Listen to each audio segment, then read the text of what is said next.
Would you ever consider AI for therapy? Now let me tell you about a fascinating trend that is taking off in Taiwan and China. Young people are turning to AI chatbots for therapy. You may be shocked, but it is becoming a go-to for mental health support for young people. Now in Taiwan and China, mental health awareness is growing, but traditional therapy that's relatively expensive, hard to access, and sometimes it carries stigma. However, AI chatbots are affordable, available 24/7 and judgment-free. So you can vent about your stress and manage your anxiety, and that's a game changer. First, let's talk about cost. In Taiwan, a single therapy session can run you anywhere from 1,000 to 3,000 new Taiwan dollars. That is about 30 to 90 US dollars. In China, it is similar, with sessions often costing hundreds of yuan. Compare that to AI chatbot apps, which can be free or cost just a few bucks a month. It is no surprise because young people, especially students or those starting their careers, are choosing the cheaper option, and you can't blame them. Accessibility is another huge factor. In many parts of Taiwan and China, finding a licensed therapist nearby is not easy, especially outside major cities. Plus, long hours and packed schedules make booking appointments a hassle.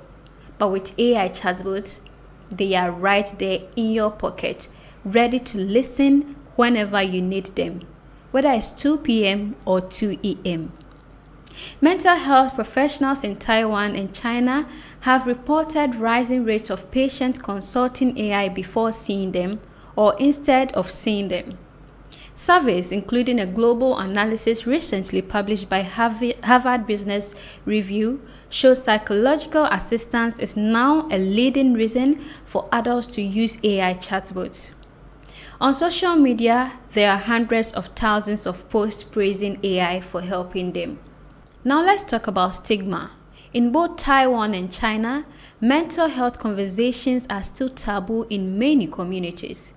Opening up to a human therapist can feel daunting, but with AI, it's like testing a super understanding friend who never judges.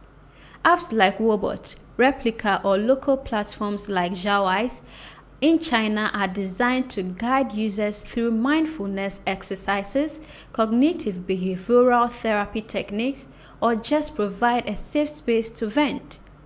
Here's a wild statistic. In 2024, mental health app downloads in Asia surged by over 30%, with China and Taiwan leading the charge. Young people, especially Gen Zs, are driving this shift, using AI to cope with everything from academic pressure to workplace stress. However, mental health experts have raised concerns about the use of AI chatbots for therapy. Still, for many, the benefits outweigh the drawbacks. 27-year-old Nabi Liu, a Taiwanese woman based in London, has found the experience to be very fulfilling. So what's the future of mental health in Taiwan and China? AI chatbots are clearly filling the gap, making support more accessible and affordable. But they are just one piece of the puzzle.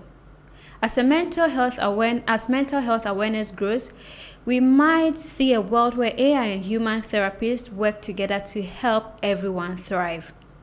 Would you ever consider using AI for therapy? Let us know your thoughts about this in the comment section. This is the News God.